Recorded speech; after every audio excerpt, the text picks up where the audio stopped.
Hello दोस्तों, आज हम सुनेंगे राजा नल और दमयंती की कथा। किसी समय आबू पर्वत के पास आहुक नाम का एक भील रहता था। उसकी परम सुंदरी स्त्री का नाम आहुआ था। वह बड़ी पतिव्रता तथा धर्मशील थी। दोनों ही पति पत्नी बड़े शिव भक्त तथा अतिथि सेवक थे। एक बार भगवान शिव ने उनकी परीक्षा लेने का विचार किया। उन्होंने एक यति मानव का रूप धारण किया और संध्या के समय उन दोनों के घर पर जाकर कहने लगे, भील तुम्हारा कल्याण हो, मैं आज रात भर यही रुकना चाहता हूँ। क्या तुम दया कर एक रात मुझे अपने यहाँ रहने के लिए स्थान दे सकते हो? इस पर भील ने उनके भीमकाय शरीर को देखकर कहा, स्वामिन मेरे पास स्थान बहुत थोड़ा है, उसमें आप कैसे रह सकते हैं? यह सुनकर निराश हुए यति चलने को ही थे कि उस भील की स्त्री ने अपने पति से कहा, स्वामी यति को लौटाइए नहीं, तनिक गृहस्थ धर्म का विचार कीजिए, ऐसा उचित नहीं होगा। इसलिए आप दोनों तो घर के भीतर रुक जाइए। मैं अपनी रक्षा के लिए कुछ बड़े अस्त्र शस्त्रों को लेकर दरवाजे पर बैठी रह जाऊंगी। उस भील ने मन में सोचा, बात यह ठीक ही कहती है, लेकिन इसको बाहर रखकर घर में मेरा रहना ठीक नहीं है, क्योंकि यह अबला है। अतः उसने यति तथा अपनी स्त्री को घर के भीतर रखा और स्वयं शस्त्र धारण कर बाहर बैठा रहा। दुर्भाग्य से भील दंपति की वह आखिरी रात थी। थोड़ी रात बीतने पर हिंसक पशुओं ने घर के बाहर बैठे उस भील पर भयानक आक्रमण किया और उसे मार डाला। प्रातःकाल होने पर यति और उस भील की स्त्री बाहर आए तो भील को मरा हुआ देखा।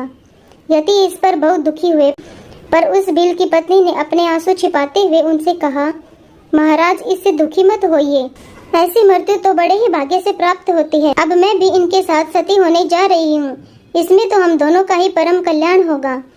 ऐसा कहकर उसने अपने पति को चिता पर रखा और स्वयं भी उसी अग्नि में प्रविष्ट होने के लिए तैयार हो गई। इसी समय भगवान शंकर डमरू त्रिशूल आदि अपने आयुधों के साथ वहीं प्रकट हो गए। उन्होंने बार बार उस भीलनी से वर मांगने को कहा, पर वह कुछ न बोलकर ध्यान मगन हो गई। राजा नल का जन्म। इस पर भगवान शिव ने उसे वरदान दिया कि तुम दोनों का साथ चिरस्थायी होगा। अगले जन्म में तुम्हारा पति निषद देश के राजा वीरसेन का पुत्र नल होगा और तुम्हारा जन्म विदर्भ देश के राजा भीमसेन की पुत्री दमयंती के रूप में होगा। यह यति विवाह हंस के रूप में होगा और यही तुम दोनों का संयोग कराएगा।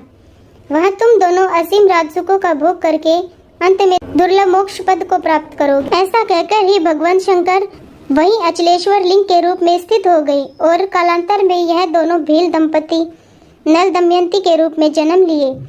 नल दमयंती की कथा। सनातन धर्म के महाकाव्य और विश्व के सबसे बड़े ग्रंथ महाभारत में राजा नल और उनकी प्रेमिका दमयंती की बड़ी रोचक कथा आती है। एक बार ज्येष्ठ पांडुपुत्र धर्मराज युधिष्ठिर के विशेष आग्रह करने महर्षि बृहस्पति ने उन्हें नल दमयंती की कथा सुनाई, जो उन्हीं के शब्दों में इस प्रकार से थी। पांडुपुत्र, किसी समय में निषद देश में वीरसेन नाम के एक राजा हुआ करते थे। उनके पश्चात उनके पुत्र युवराज नल एक बड़े ही गुणवान, परम सुंदर, सत्यवादी, जितेंद्रिय, सबके प्रिय, वेदज्ञ एवं ब्राह्मण भक्त राजा सिद्ध हुए। ऐसा कहा जाता है कि उनकी सैन्य शक्ति बहुत विशाल थी। सम्राट नल स्वयं अस्त्र विद्या में अत्यंत निपुण थे। बड़े भारी वीर एवं बैताल उन्होंने सिद्ध किए थे। कहते हैं कि बिजली की गति से वे अस्त्रों की बौछार करते थे। वे और अपने शत्रुओं का संभलने का मौका ही नहीं देते। क्षत्रिय सम्राट नल अत्यंत वीर योद्धा, उदार और प्रबल पराक्रमी तो थे ही, किंतु उनमें एक बड़ा भारी दुर्गुण था। उन्हें घृत कीड़ा जुआ खेलने का भी कुछ शौक था। उसी कालखंड में उनके राज्य से कोई शताधिक कोस दूर विदर्भ देश में भीम नाम के एक राजा राज्य करते थे। वे भी नल के समान ही सर्वगुण संपन्न और पराक्रमी थे, किंतु उन्हें कोई संतान नहीं थी। संतान शोक में उनका शरीर दुर्बल एवं कांति क्षीण होती जा रही थी। फिर उन्होंने अपनी सेवा व आतिथ्य सत्कार से दमन ऋषि को प्रसन्न कर लिया और उनसे वरदान स्वरूप 4 संतानें प्राप्त की थी, जिनमें 3 पुत्र थे और 1 कन्या थी। उन्होंने अपने पुत्रों के नाम रखे दमदांत और दमन, और अपनी पुत्री का नाम उन्होंने रखा दमयंती। भीमसेन की कन्या दमयंती विलक्षण यौवन की स्वामिनी एवं रूपवती थी। उसके विशाल नेत्र, चौड़े कंधे, उन्नत एवं सुडौल वक्षस्थल तथा मनोहर कटि प्रदेश अप्सराओं को भी लज्जित करते थे। उसके बुद्धि विवेक को देखकर विद्वान भी चकित हो जाते थे। देवियों और पक्षिणियों में भी वैसी अभूतपूर्व सुंदरी कन्या कहीं देखने में नहीं आती थी। उन दिनों कितने ही भद्र पुरुष एवं स्त्रियां विदर्भ देश से निषद देश में अपने कार्यों के चलते आते और राजा नल के सामने भीमसेन की पुत्री दमयंती के रूप और गुण का बखान करते। इसी प्रकार से निषद देश से विदर्भ में जाने वाले लोग भी थे जो दमयंती के सामने राजा नल के रूप, गुण और पवित्र चरित्र का वर्णन करते। कुछ काल बीतने पर इस प्रकार से दोनों के हृदय में एक दूसरे के प्रति पारस्परिक प्रेम का बीज अंकुरित हो गया। देवयोग से एक दिन की घटना है। राजा नल ने अपने महल के सरोवर में कुछ हंसों को क्रीड़ा करते देखा। उन्होंने ठिठोलीवश एक हंस को पकड़ लिया। हंस ने मनुष्यवाणी में उनसे कहा, आप मुझे छोड़ दीजिए तो हम लोग दमयंती के पास जाकर आपके गुणों का ऐसा वर्णन करेंगे कि वह आपको अवश्य वर लेगी। सम्राट नल सत्ते में आ गया, क्योंकि उस हंस ने उनके अंतर्मन में बसी हुई उनकी प्रेमिका को पहचान लिया था। उन्होंने हंस को छोड़ दिया। राजा से विदा लेकर वे सारे हंस उड़कर विदर्भ देश में गए। दमयंती अपने राजमहल के सरोवर के उन हंसों को देखकर बहुत प्रसन्न हुई और हंसों के पास जाने के लिए उनकी ओर दौड़ने लगी। दमयंती जिस हंस को पकड़ने के लिए दौड़ती वही बोल उठता कि अरे दमयंती, निषद देश में एक नल नाम का राजा है। वह देवताओं में श्रेष्ठ अश्विनी कुमार के समान सुंदर है। मनुष्यों में तो उसके समान सुंदर एवं तेजस्वी और कोई नहीं है। वह तो मानो साक्षात कामदेव ही है। यदि तुम उसकी अर्धांगिनी हो जाओ तो तुम्हारा जन्म और रूप दोनों सफल हो जाएं। वे हंस लगातार दमयंती से ठिठोली कर रहे थे। उन्होंने दमयंती से कहा, अब हम लोगों ने तो देवलोक, गंधर्वलोक, मनुष्यलोक, नागलोक और पाताल लोक को भी घूम घूम कर देखा है। नल के समान सुंदर पुरुष देखने में कहीं नहीं आया। जैसे तुम स्त्रियों में रतन हो, वैसे ही नल पुरुषों में भूषण है। तुम दोनों की जोड़ी साक्षात रति और कामदेव की जोड़ी के समान होगी। दमयंती ने हंसते हुए उन हंसों से कहा, ओ हंसों, तुम नल से भी ऐसी ही बातें कहना। उसके बाद हंसों ने निषद देश में लौटकर सम्राट नल से दमयंती का सारा संदेश कह दिया। हंसों के जोड़े के जाने के पश्चात दमयंती सम्राट नल की कल्पनाओं में खो गई। हंसों के मुख से सम्राट नल की कीर्ति गाथा सुनकर वह उनसे प्रेम करने लगी थी। वह इतनी अधिक प्रेमासक्त हो गई थी कि वह रात दिन उनका ही ध्यान करती रहती। वियोग में शरीर दुर्बल और कांति क्षीण पड़ने लगी थी। उसकी दीन अवस्था को प्राप्त हुई वह सखियों से भी कटी कटी सी रहने लगी थी वह, किंतु उसकी सखियां उसकी इस अवस्था से परिचित थी और उनसे रहा नहीं गया। उन्होंने विदर्भ राज से निवेदन किया कि महाराज, आपकी पुत्री अस्वस्थ हो गई है। आप यथाशीघ्र उसके स्वास्थ्य लाभ के लिए उचित कदम उठाएं। राजा भीमसेन पहले से ही इस संबंध में गंभीर थे। उन्होंने अपनी पुत्री के अस्वस्थ होने के संबंध में बड़ा विचार किया, राजवैद्य से विमर्श किया। अंत में वह इस निष्कर्ष पर पहुंचे कि मेरी पुत्री विवाह योग्य हो गई है, इसलिए यथाशीघ्र इसका स्वयंवर कर देना चाहिए। उन्होंने दूर देश के राजाओं को भी स्वयंवर का निमंत्रण पत्र भेज दिया और उन्हें सूचित कर दिया कि नृपतियों को दमयंती के स्वयंवर समारोह में उपस्थित होकर उसकी शोभा बढ़ानी चाहिए और मेरा मनोरथ पूर्ण करना चाहिए।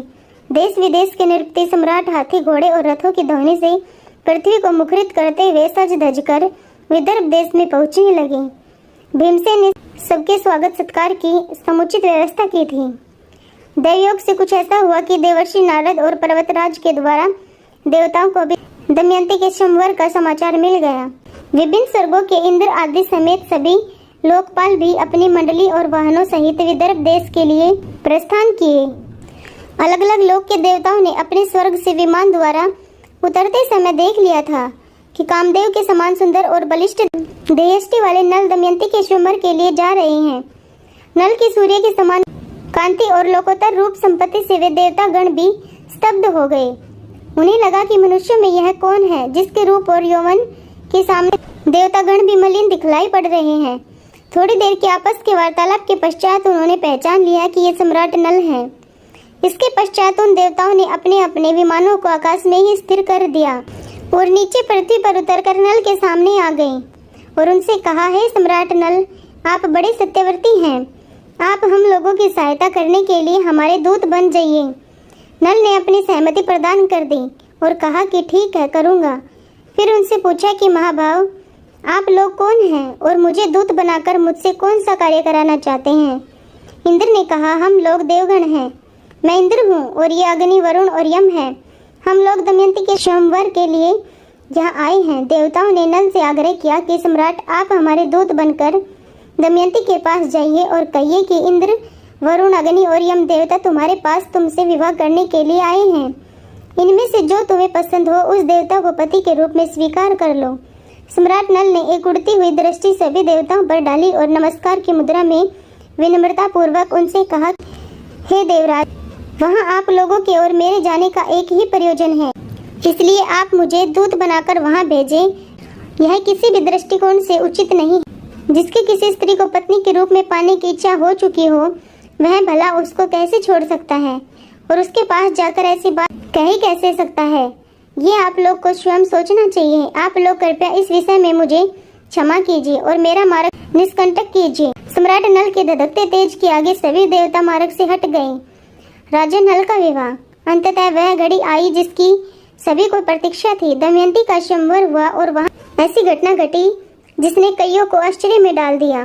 वास्तव में अब तक बहुत सारे नृपतियों में यह बात फैल चुकी थी कि सम्राट नल की बलिष्ठ एवं अत्यंत सुंदर देयष्टि आगे दो देवता भी मलिन दिखाई पड़ रहे थे, तो मनुष्यों की बात ही क्या। इन्हीं सब कारणों से उस स्वयंवर में न केवल धरती के राजा बल्कि देवता भी सम्राट नल का रूप धरकर आ गए। अब स्वयंवर में एक साथ कई नल खड़े थे। सभी लोगों के साथ साथ विदर्भ नरेश भीमसेन भी परेशान थे कि असली नल कौन सा है। लेकिन दमयंती जरा भी विचलित नहीं हुई। उसने अपने अंतःचक्षुओं से ही अपने असली नल को पहचान लिया। दमयंती को इस प्रकार से अपने हृदय सम्राट नल को पहचानते देखकर समस्त देवताओं ने भी उन दोनों का अभिवादन किया और धरती के नृपतियों ने उनका अभिनंदन किया। इस तरह आंखों में झलकते भाव से ही दमयंती ने असली नल को पहचान कर अपना जीवन साथी चुन लिया था। नव दंपति को देवराज इंद्र समेत सभी देवताओं का आशीर्वाद प्राप्त हुआ। दमयंती निषद नरेश राजा नल की महारानी बनी। दोनों बड़े सुख से समय बिताने लगे। दमयंती एक दिव्य स्त्री थी। पतिव्रता स्त्रियों में वह शिरोमणि थी। अभिमान तो उसे कभी छू भी नहीं सकता था। कालानुक्रम में दमयंती के गर्भ से एक पुत्र और एक कन्या का जन्म हुआ। दोनों बच्चे माता पिता के अनुरूप ही सुंदर रूप और दिव्य मानवीय गुणों से संपन्न थे। किंतु समय सर्वदा एक सा नहीं रहता। दुख सुख का चक्कर निरंतर चलता ही रहता है। वैसे तो महाराज नल गुणवान, धर्मात्मा तथा पुण्य श्लोक थे, किंतु उनमें एक प्रबल दोष था, भ्रुत यानी जुए का व्यसन। नल के एक भाई का नाम पुष्कर था। वह नल से अलग रहता था। यद्यपि पुष्कर स्वयं व्यसनी था एवं नल से भयंकर स्त्रियां करता था, किंतु नल के मन में उसके प्रति कोई दुराव नहीं था। भाग्य ने पलटा खाया और पुष्कर ने उन्हें भ्रुत क्रीड़ा के लिए आमंत्रित किया। खेल आरंभ हुआ। भाग्य अत्यंत प्रतिकूल हो रहा था और नल इसका अनुमान तक न लगा सके। उस भ्रुत क्रीड़ा में नल हारने लगे। उनका सोना चांदी रथ राजपाट सब हाथ से निकल गया। महारानी दमयंती ने थोड़ा अनुमान लगा लिया था। उन्होंने प्रतिकूल समय जानकर तत्काल अपने दोनों बच्चों को विदर्भ देश की राजधानी कुंडिनपुर भेज दिया। इधर नल जुए में अपना सर्वस्व हार गए। यहाँ तक कि उन्होंने अपने शरीर के सारे वस्त्र आभूषण उतार दिए। केवल एक वस्त्र पहनकर नगर से बाहर निकले। उनकी धर्मपत्नी दमयंती ने भी मात्र एक साड़ी में पति का अनुसरण किया। दोनों नगर के बाहर वन में आ गए रहने के लिए। एक दिन जंगल में राजा नल ने सोने के पंख वाले कुछ पक्षी देखे। नल ने सोचा, यदि इन्हें पकड़ लिया जाए तो इनको बेचकर निर्वाह करने के लिए कुछ धन कमाया जा सकता है। ऐसा विचार कर उन्होंने अपने पहनने का वस्त्र खोलकर पक्षियों पर फेंका, किंतु वे पक्षी वह वस्त्र लेकर उड़ गए। अब राजा नल के पास तन ढकने के लिए भी कोई वस्त्र न रह गया। नल का भाग्य प्रबल रूप से प्रतिकूल हो रहा था। नल अपनी अपेक्षा दमयंती के दुख से अधिक व्याकुल थे। एक दिन दोनों जंगल में एक वृक्ष के नीचे एक ही वस्त्र से अपना तन छिपाए आराम कर रहे थे।